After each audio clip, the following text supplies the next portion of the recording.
Um, so yeah, I'm kind of looking for an internet girlfriend. I prefer if you were like kind of tallish, kind of like a modelish type of body. You're hot. I like my tan girls. Like if you're covered in fake tan, that's kind of okay, but don't go OT where you look like Snooki. But Snooki's kind of hot too. I kind of like black hair. I like, look, I've got black Justin Bieber type hair. It's very gorgeous, as you can see. I don't like pimples. If you have one pimple, no thank you. I just don't like it. I don't like it. My face is actually very clear. I have gorgeous, luscious eyes. My friends tell me that.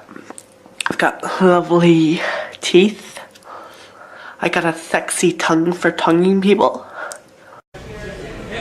I declare bankruptcy!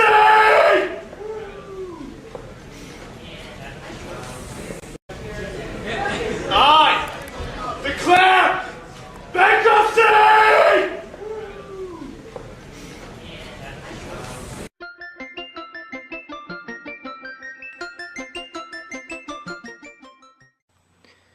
So it's come to my attention that there's been some controversy surrounding some 3 little words, and I don't understand why. It's just a bunch of people having hissy fits that their status quos are being challenged. Die, cis, scum. So for those of you who've been living under a privileged rock your entire life and don't know what cis means, it's short for cisgender, which means that a long time ago a doctor took 5 seconds to look at your baby genitals and say, you are going to be this person, and by some astronomical coincidence you grew up and said, meh. And you know what, that's fine and dandy for some people, but for the rest of us, we're not entirely happy with what's on our birth certificates. We're transgender. And we're a bitty part of this little acronym LGBT, and trust me, I'll get to that another day. But unfortunately, cis people are the majority in this world, and they think they get to decide our identities and our lives for us. This is a problem that has existed for hundreds upon hundreds of years.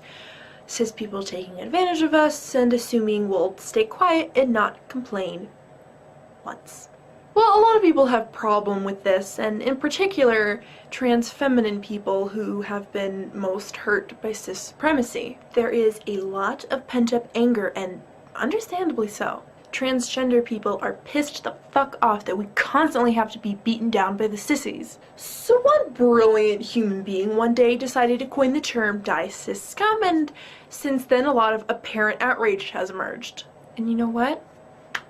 I totally understand the opposing arguments. But I think they're ridiculous, and here's a list why. Number 1, this is not a literal sentiment. No one is advocating violence against the sissies. Now I want you to remember exactly how many times and how often you've heard something like this. Wow, this movie is terrible. Whoever made this needs to be shot. Also, I'm pretty sure that these people who are offended by this die cis scum are the same people that are still hiding in their houses ever since they heard that it's raining men. Number 2, this is a perfectly reasonable response to years upon years of transphobia and bigotry. Anyone who is a part of any minority group is entitled to anger. And if you think that a person is not entitled to being angry at the prejudices against them, then you're probably a privileged douchebag. Number 3, transgender people are part of a minority group that have to constantly endure the oppression by cis people, and doubly so if they're trans feminine or a person of color. So a supposed attack on the group in power doesn't really mean anything because they already have the unfair advantage and they are guaranteed not to get hate violence because of their gender identity. And number 4, you really shouldn't be offended by this unless you're both cis and scum, in which case I can't really help you and I don't really care to. Unless you are the same guy that's been making all these terrible movies and maybe you really do deserve to die. Hi, I'm Austin, and you are watching One Scholars, where we put the bright young minds of our student body to the test. Do you know the capital of Washington State? Seattle.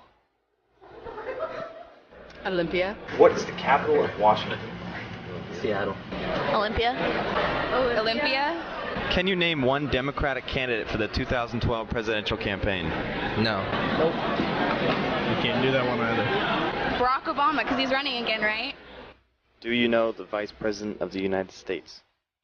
Definitely not. George Bush. George Bush is the Vice President?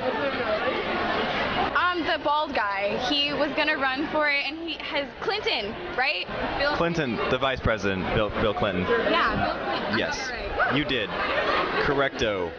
Sarah Palin? Yeah, I don't think that's right either. I don't think it is either. I don't know who it is. It's somebody. Bin Laden. Joe Biden. Joe Biden. Joe Biden. Joe Biden. Is that right? Joe Biden. There you go. In what war did the U.S. gain its independence? I don't know. The British War. The Civil War? That one. That one. That one. That one. The Civil War. Civil War. I don't know. Shoot, I just did this, so I don't remember. I was never taught that knowledge.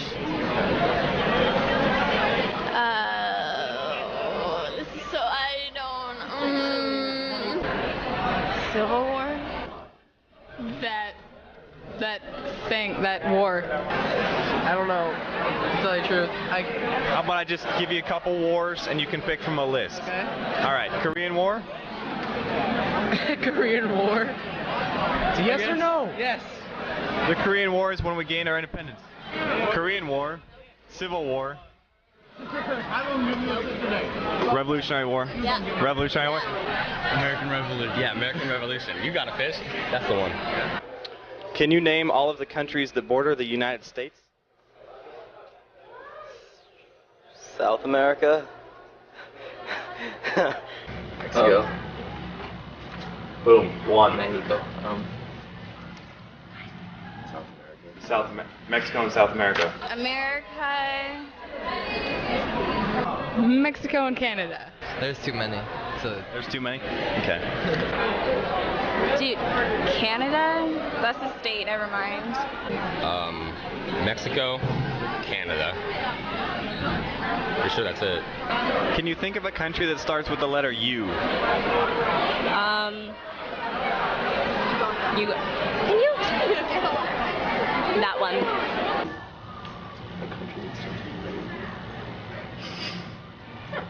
Ukraine.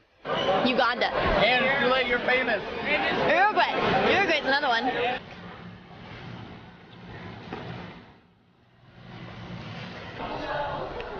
Europe. That starts with an E. Uzbekistan. That's all I can think of. United States. Or United States. I don't know. Utopia? What country are we in? Oh, United States. United States starts with a U. Oh my god. How many stars are on the flag? 51. 51? Why is that? 51 states. 52. Why? There's one for every state. 52 states. 51 states. And how many stars are on the flag? 51? 51? No, 50. 52. 52? 53, sorry. 50. 50. 50. 50. Why is that? Because there's 50 states, 48 mainland and 2 that are outside. One that is connected to Canada named Alaska and one out in the sea named Hawaii. Thank you for watching. We hope you enjoyed our programming. Keep in mind, these students were caught off guard and out of the classroom, but they signed a legal document protecting us from any legal action. Also, my mom's a lawyer.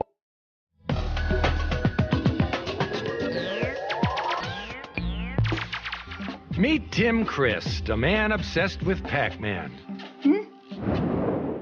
After all this time, he's still there, he's still yellow, he's still perfectly round, he's still eating things. I feel as if his glowing light is always protecting me and guiding me and making all my enemies blue and edible. Behold, I am Pac-Man! Pac-Man just gives me this feeling of giddiness, like there's all these tingles running up and down my nipples, and it's just this wonderful thing, like, hey look, it's Pac-Man! For the past 20 years, Tim's life has been consumed by Pac-Man. If you've never played Pac-Man before, it's a little something like this.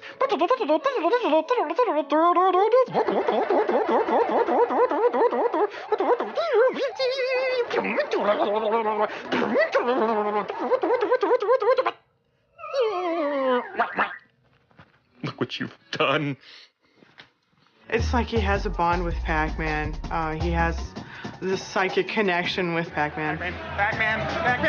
I get kind of an oddball little Pac-Man feeling when I get the impression that he may be nearby. And there he'll be, you know, his golden yellow light just off. Hi, Pac-Man! The drool will be there, and he'll be reaching in his pockets. Instead of for a condom, he'll be reaching for tokens. Quarter. Hello. How are you? Might I perhaps ask you for some quarters that I may offer them to the great yellow one? Certainly. Keep the great yellow one from going through my wall again, right? Sorry about that. He's really hard on the buttons. I feel bad for the machine. You know? Thank God I'm not a Pac-Man machine. Right. No, don't. Okay. I should destroy you with my Pac-Man now, okay? Tim has spent $10,000 in quarters alone, playing every day on his lunch break. Yeah, he's possessed. Yeah, he's possessed. Absolutely. In spite of playing Pac-Man since he was 7 years old, Tim has yet to master the game.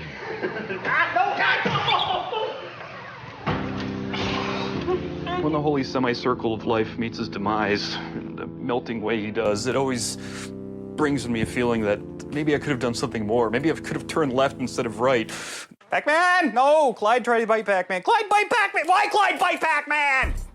Pac-Man was made for 20 different game systems, and Tim has every one, enabling him to play in every room in his home. It's very frustrating trying to play Pac-Man with Tim. You have to avoid them. The trick is to not run into them when they try to eat. You see, game over. Now you don't get to play anymore, and it's all me. You get to watch me play. It's just a total exercise in futility for me because I'll be waiting 15 minutes for my turn. Pac-Man wants us. Just, ha! Pac-Man eat you now! Ah! How's that? I'm gonna cry. Oh, why? No, don't cry. Okay, hold on. In 2001, Tim put his passion for Pac-Man to music in a song called Pac-Man is Naked and So Should You. Are you ready for Pac-Man?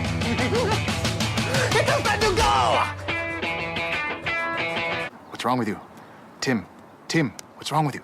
The best way to Pac-Man is to use the game! You move the joystick and you eat the dot! There should be counselors involved. Sometimes you just gotta bring the message to the people. Occasionally I'll be driving around and I'll pass somebody who doesn't look like he has invited the full glory of Pac-Man into his life, and I feel the need to, you know, convey to him somehow that he really should. Pac-Man! Pac-Man! Pac-Man! Lest the public forget about Pac-Man, Tim goes out every week to remind them. Pac-Man! He won't rest until the world shares his enthusiasm for Pac-Man. I simply profess the glory of the Golden One who is round and eats things. It is written that you shall play Pac-Man, and only then shall you know the glory of Pac-Man! It can be extremely embarrassing. When we're driving down the road, people are standing there and they're like, Pac-Man? All before Pac-Man, feel his glory! Feel the glory of Pac-Man! See Pac-Man! No! See Pac-Man! I think these people are going to look back on their lives. They're going to be lying on their deathbed thinking, my God, I have squandered my life. Think of all the times I played things that weren't Pac-Man. Say Pac-Man! Say Pac-Man! And now it's too late. Pac-Man! It's adorable. In a very disturbing way, it's adorable.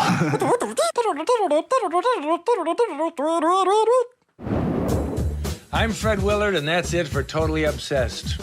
Traveling to the farthest reaches of obsession and light years beyond. So I got a bunch of niggas to give me this nigga pass a while ago, and they said it was okay. This is my nigga Mark. He has the nigga pass to say nigga whenever he wants. Yeah, thanks nigga. All right. All right, bro. My nigga Mark has a nigga pass to say nigga whenever he wants to. Thanks, nigga. No problem, my nigga. All right, bro. See you around, bro. But then a lot of the other niggas in the audience said this isn't a real pass, and that these niggas that approved it are what they call house niggas or Uncle Toms and Oreos. Will you validate my nigga pass? Is this okay? Is this a legitimate pass? It doesn't bother me at all. So this is, would you just validate it for me? Just stamp it valid, please. Validated my nigga pass. Thanks, bro. Are you a gang member? No, not at all. Are you carrying a gun on you? No, Have you been to prison? No. Okay, well, never mind. I'm trying to find some real niggas, not some Oreo house nigga Uncle Tom like you, bro. Damn, why it ain't that, bro. It's like, why should I trip, you feel me? I ain't gonna trip, you feel me, over the word, because it's stupid. Then it's like, I be beating up on everybody, because everybody's using it now. Let me tell you what we're doing here. I got this nigga pass from a bunch of niggas before. Yeah. But then when we posted the video, a lot of the niggas in the audience commented, they're like, those are a bunch of Oreos, Uncle Toms, and house niggas. So I'm trying to find some real niggas. You look like a real nigga. I'm a real Is this one, can you validate my nigga pass for me? I will validate it, my bro. All right, thank you. That's your nigga pass. Thanks, nigga. Let me ask you this too. Okay. All these like wannabe gangsters and these rap stars that are really just bringing the black culture down. Down, exactly. Okay? Like, is it wrong if we just start calling them? Call them niggas, man. Ignorant people. It's white, Mexican. Obviously, they calling each other. You know. I'm talking with an ER on with the ER on it. An ignorant person. It's ignorant people with every race. Rick Ross and Jay-Z are niggers. Let them be niggers. They don't give a about the black people nowhere. Straight they're out. trying to bring your culture down. They bringing us down. They talking about moving birds and all this.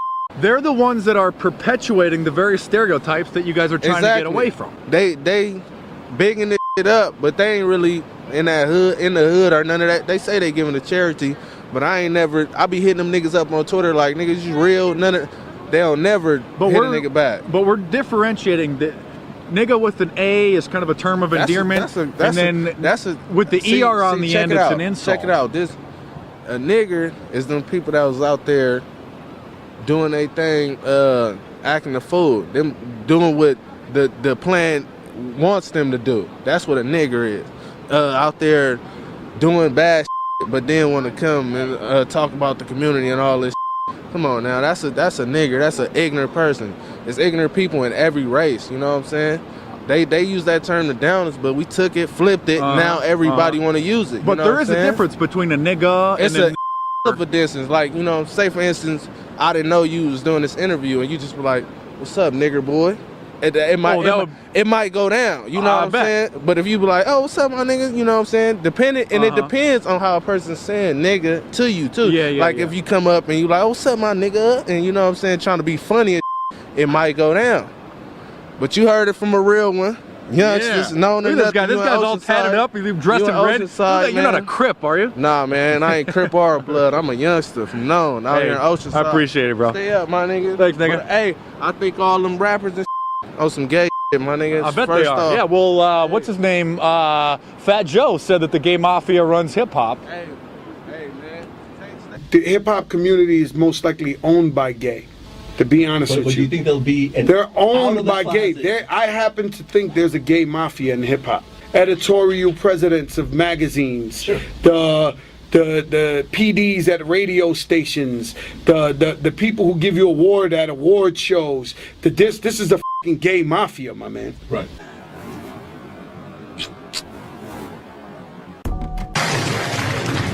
All right, Natalie. Let's put 15 seconds on the clock. Here it is. For $1,000. As part of its maintenance, which of these tourist attractions requires the use of embalming fluid? Lenin's Tomb, Mount Rushmore, Stonehenge, Hoover Dam. C, final answer. Oh, no, Natalie. It is Lenin's Tomb, the body. Out of all places. Oh, I know. Well, I am so sorry. Out of all places. Oh, I know.